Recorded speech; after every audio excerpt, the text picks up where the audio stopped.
আমরা এবার শিখব কিভাবে আর্টিকেলকে কপি করা যায়।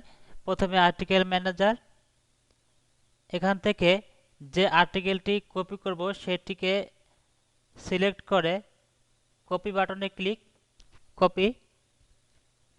এখানে আমরা একটি লিস্ট বক্স দেখতে পাচ্ছি। এখানে বলা আছে কপি টু সেকশন ক্যাটাগরি, অর্থাৎ আমাদের কপিকৃত আর্টিকেলটি কোন সেকশনের কোন ক্যাটাগরিতে পেস্ট হবে সেটি এখান থেকে সিলেক্ট করতে হবে।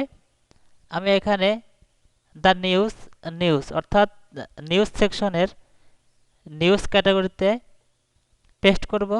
এজন্য এটিকে সিলেক্ট করে সেভ বাটনে ক্লিক, সেভ। আমাদের আর্টিকেলটি কপি হয়ে গেছে।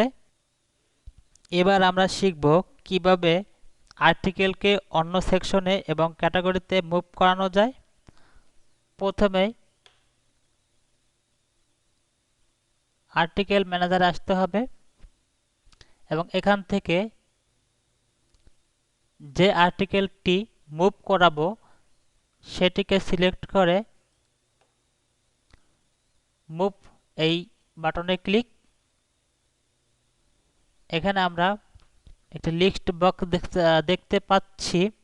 এখান থেকে আমাদের আর্টিকেলটি যেখানে মুভ করাবো সেটিকে সিলেক্ট করে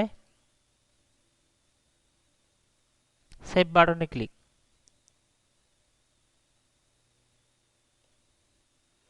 আর্টিকেলটি মুভ হয়ে গেছে।